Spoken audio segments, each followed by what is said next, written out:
Buenos días, hermanos. Vamos a tener una breve meditación de este capítulo, que en realidad es todo el libro de Abdías. Y después de haber recorrido el libro de los Reyes, vamos a considerar nuestras meditaciones ahora en los libros de los profetas, con el fin de aprovechar que ahora tenemos un contexto un poco más amplio del desarrollo histórico de lo que pasó con el pueblo de Israel desde que entró a la tierra prometida hasta que terminó en el exilio. Y hoy vamos a comenzar con uno de los que son llamados profetas menores. El profeta Abdías es un profeta del que no tenemos información muy precisa o mucha información precisa, sino solo sabemos su nombre. Normalmente los profetas se presentaban con el nombre, añadiendo el nombre de su padre y un poco más de su contexto histórico, pero este en particular solo nos dice que su nombre es Abdías. Y el problema es que ese nombre en el Antiguo Testamento era bastante común entre el pueblo de Dios. Y en la Biblia aparecen varios hombres con ese mismo nombre, lo cual hace difícil ubicar a este profeta históricamente. De hecho, los expertos debaten la posible fecha en la que se escribió este libro y a primera vista, cuando habla de que fueron cautivos y de que ellos salían y el pueblo de los edomitas los acechaba para matarlos, pareciera como que está hablando del momento en el que salieron al exilio, que vino después de la caída de Jerusalén. Y si ese fuera el caso, este libro estaría ubicado más o menos en el año o más o menos 500 años antes de Cristo. Pero también hay otros que consideran que es todavía más antiguo, del 841 antes de Cristo, y eso lo convertiría en el libro más antiguo de los libros proféticos. Y ahora, como se trata de una breve meditación, no podemos detenernos a ver los detalles y los argumentos históricos, pero yo me inclino a la idea de pensar que Abdías no era del tiempo del exilio, sino más bien era más cercano a los tiempos de Elías y Eliseo. Y algo muy curioso de este libro es que además de ser el más corto del Antiguo Testamento, es una visión que no está dirigida directamente al pueblo de Israel, sino que es una profecía acerca de Edom. Y el pueblo de Edom, la historia de este pueblo es tan antigua que puede rastrearse hasta el Génesis, pues sabemos que los descendientes de Edom no son otros más que los hijos de Esaú, el hermano gemelo de Jacob. Y aquí igual no tenemos el tiempo suficiente para ver todas las veces en las que en las escrituras interactúan los edomitas con los israelitas, pero podemos decir que hay algo que caracterizó la relación entre estas dos naciones, una relación caracterizada por rivalidades y contiendas, como si lo que pasó entre Jacob y Esaú, los hermanos, se hubiera ido escalando gradualmente hasta convertirse en un conflicto entre dos naciones. Y los edomitas estaban en un territorio que era un territorio muy privilegiado y muy estratégico. Eso los hacía eh, que crecieran y proliferaran en muchas áreas. Y lo cual hizo que verdaderamente fueran una nación poderosa y que tuvieran también aliados muy poderosos, naciones muy poderosas que se aliaban con ellos para comercios y para las guerras. Y ellos históricamente no solamente se caracterizaron por su hostilidad contra su hermano Israel, sino que también se caracterizaron por ser muy crueles con ellos, incluso desde que iban a entrar a la tierra. Ellos iban de camino a la tierra y pidieron permiso a Adón para pasar. Y dice Números 20, 18 al 21, Edom le respondió, no pasarás por mi país, de otra manera saldré contra ti armado. Y los hijos de Israel dijeron, por el camino principal iremos, y si bebiéremos tus aguas, yo y mis ganados daré el precio de ellas. Déjame solamente pasar a pie, nada más. Pero él respondió, no pasarás. Y salió Edom contra él, mucho pueblo y mano fuerte. No quiso pues Edom dejar pasar a Israel por su territorio y se desvió Israel de él. Y no solo eso, no solamente esta hostilidad y este rechazo hacia su hermano, sino que se caracterizan históricamente por hacer alianzas con los enemigos del pueblo de Israel. Dice el Salmo 83 del 5 al 8, porque se confabulan de corazón a una, contra ti han hecho alianza las tiendas de los edomitas y de los israelitas, y los ismaelitas, Moab y los agarenos, Jebal, Amón y Amalek, los filisteos y los habitantes de Tiro. Entonces vemos cómo aquí el profeta Abdías se está refiriendo a este pueblo, que es un pueblo hermano del pueblo de Israel, son su hermano gemelo, y ahora les está escribiendo una visión. Y dice que es un pregón, dice, hemos oído el pregón de Jehová, como un pregón muy parecido al de Jonás cuando fue a Nínive, en donde está profetizándoles, hablándoles de la destrucción que se acerca para el pueblo de Edom. Y les dice que la destrucción es por causa de su orgullo, principalmente de su soberbia, como le dice en el versículo 3, la soberbia de tu corazón te ha engañado. Y esa soberbia los llevó a tener una falta de amor fraternal para con su hermano. Le dice, por la injuria a tu hermano Jacob te cubrirá vergüenza. Entonces, vemos este tipo de lenguaje en el que se exalta, se ve cómo se exaltó este pueblo, se elevó su orgullo y fue gradualmente creciendo. Por eso le dice el profeta, no debiste hacer esto, no debiste hacer esto, y va escalando hasta ver el grado de su soberbia, hasta dónde llegó. Entonces, en esencia, el profeta está describiendo el orgullo o la soberbia de Edom como algo abominable ante los ojos de Dios y como un pecado que lo hizo una vez que él estaba en las alturas de su soberbia. Él miró con desprecio a su hermano y lo atacó y fue bastante cruel con él. Lo interesante es que se describe su soberbia, como les digo, algo que va creciendo, algo que fue llevándolo a pecados cada vez peores, a sentirse que estaban en lo más alto del mundo, que eran invencibles, que eran los más grandes, los más sabios, los más poderosos, los más ricos.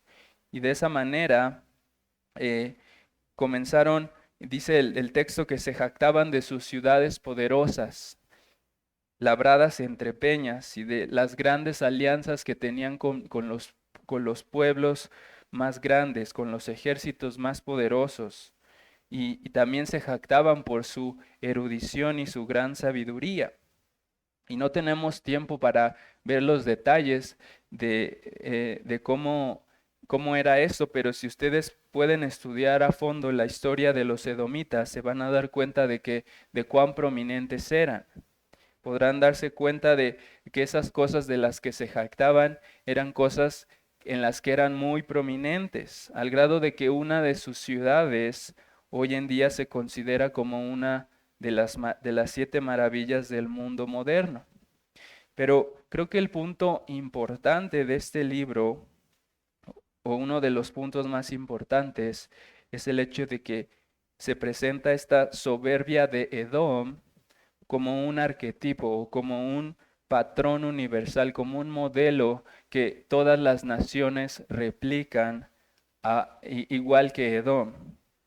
Edom es el modelo o el patrón del cual se desprende toda la rebelión de las naciones y los pueblos de Dios, perdón, de los pueblos y las naciones en contra de Dios y en contra de su pueblo escogido. Y digo esto por lo que vemos en el del versículo 15 en adelante, donde dice, porque cercano está el día de Jehová sobre todas las naciones, como tú hiciste será contigo, tu recompensa volverá sobre tu cabeza, de la manera que vosotros bebisteis en mi santo monte, beberán continuamente todas las naciones, beberán y engullirán y serán como si no hubieran sido. Aquí parece como el profeta sigue, de alguna manera sigue dirigiéndose a Edom, pero al mismo tiempo está hablando de que la ira de Jehová va a caer sobre todas las naciones. Está hablándonos del día de la ira, del día en el que Jehová juzgará a todas las naciones. Es una frase muy recurrente en los profetas menores, el día de la ira, el día de Jehová. Pero este libro no se trata meramente, hermanos, del orgullo, del pecado de Edom, ni de cómo este pecado es replicado por las naciones y los pueblos, sino se trata de la santidad y la supremacía de Dios. Es decir, creo que este libro exalta la grandeza y la perfección de Jehová de los ejércitos. Es un libro que nos recuerda que Él es un Dios alto y sublime, que Él es altísimo, que habita en luz inaccesible y que no hay nadie que se compare a Él. Y por esa razón la soberbia de Edom y de todas las naciones es tan abominable ante sus ojos. Es una ofensa directa en contra de su ser, de su grandeza, de su poder. Edom creía estar en una posición tan privilegiada y tan poderosa que no necesitaba de Dios. Creía tener el derecho de enseñorearse y de menospreciar a sus hermanos y pisotearlos y destruirlos. Y el profeta sella esta derrota de Edom diciendo, que por un lado sella la condenación del pueblo y por otro lado exalta la gloria de Jehová diciendo en el último versículo, y subirán salvadores al monte de Sión para juzgar al monte de Saúl, y el reino será de Jehová, poniendo por encima la soberanía y el poder y la autoridad de nuestro amado Dios. Y mucho, hermanos, se podría decir de este capítulo, de las implicaciones teológicas y de las implicaciones prácticas que aquí encontramos, pero quiero que nos centremos en una de las maneras en las que este capítulo nos puede llevar a ver a Cristo. Nosotros sabemos, hermanos, que el orgullo y la hostilidad de Esaú escaló a niveles internacionales, a conflictos entre dos naciones. Y no solo eso, sino que también trascendió a lo largo de toda la historia. Vemos que en todo el Antiguo Testamento hay conflictos entre los edomitas y los israelitas, pero muchos años después, otro hijo de Esaú llevó hasta el extremo su hostilidad contra otro hijo de Jacob, ordenando una cruel matanza de niños para impedir que se levantara el rey de los judíos. Así es, el malvado rey Herodes era un edomita, y era un hombre soberbio y despiadado que menospreció al rey de reyes y señor de señores, y fue cegado tanto por su soberbia que fue movido a mandar matar a una multitud de niños pequeños. Y como dice la Escritura, pero más bien como contraste, Dios resiste a los soberbios y da gracia a los humildes. Y así es como este profeta nos lleva a ver por un lado, cuán exaltada es la soberbia y la altivez de los hombres, que llega a extremos sumamente pecaminosos. Y quiero que eso nos ayude a meditar, hermanos, en cómo por un lado la soberbia tiende a ir hacia arriba y cómo nuestro Señor, cuán baja y profunda fue su humillación. Quiero que veamos ese contraste, cómo la humillación de nuestro Señor fue al contrario, fue hacia abajo. Dice la Escritura, el cual siendo en forma de Dios, no estimó el ser igual a Dios como cosa que aferrarse, sino que se despojó a sí mismo, tomando forma de siervo, hecho semejante a los hombres. Y estando en la condición de hombre, se humilló a sí mismo, haciéndose obediente hasta la muerte y muerte de cruz. Es decir, hermanos, la abominable soberbia de nuestros corazones siempre va hacia arriba, en aumento, creciendo como la maldad de Edom. Pero la bendita humildad de nuestro Señor comenzó desde lo más alto y bajó hasta lo sumo.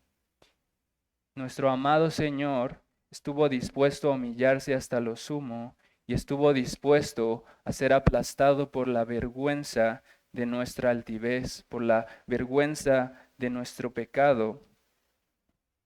Y si no fuera porque Cristo murió por nosotros y fue humillado por nosotros, llevó nuestra vergüenza en esa cruz, estas palabras de Abdías también serían para nosotros. La soberbia de tu corazón te ha engañado. Por la injuria a tu hermano Jacob te cubrirá vergüenza y serás cortado para siempre. Si no fuera por la gran humillación de nuestro Señor Jesús, nosotros seríamos cortados para siempre y desechados por completo por nuestra arrogancia y nuestra altivez en contra del Dios Santo.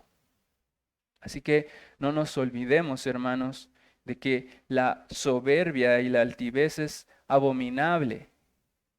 ¿Por qué? Porque es totalmente opuesta a lo que hizo nuestro bendito Salvador. Nuestro Señor desde lo más alto descendió hasta lo sumo, humillado, y nuestra altivez hace todo lo contrario, va en contra de lo que hizo nuestro bendito Salvador. Si estamos en Cristo, entonces somos llamados a imitar su humildad. Somos llamados, las Escrituras nos llaman a humillarnos bajo su poderosa mano. Nos llaman a tener el mismo sentir que Él tuvo y a no hacer nada por contienda ni por vanagloria. Nos llaman a estimar a nuestros hermanos como superiores a nosotros mismos. Todo lo opuesto a lo que hizo Esaú. El orgullo que llevó a Esaú a considerarse superior a su hermano y a sentirse con derecho de destruirlo y ponerlo ponerle el pie, es totalmente opuesto a la humildad con la que Cristo se humilló para salvarnos. Así que nosotros debemos seguir su ejemplo de humildad en servicio a nuestros hermanos y debemos recordar que por cuanto su humillación lo llevó hasta lo más bajo, nuestro Dios que resiste a los soberbios y da gracia a los humildes, ahora lo ha exaltado hasta lo sumo. Él se humilló y ahora está exaltado hasta lo sumo y tiene un nombre sobre todo nombre. Si no estás en Cristo, tarde o temprano todas las naciones juntas nos arrodillaremos y confesaremos que Él es Señor, que Él es Jehová, que reina y que el reino será de Jehová para siempre. Así que si no estás en Cristo, reconoce tu pecado y desecha toda altivez de tu corazón. Y con un corazón humilde te invitamos a venir a Cristo, tal como lo hizo este publicano en Lucas 18. Y con esto terminamos. Dice Lucas 18:13, mas el publicano, estando lejos, no quería ni aún alzar los ojos al cielo, sino que se golpeaba el pecho diciendo, Dios, sé propicio a mí, pecador. Os digo que éste descendió a su casa justificado antes que el otro, porque cualquiera que se enaltece será humillado, y el que se humilla será enaltecido. Amén, hermanos. Vamos a seguir adorando al Señor.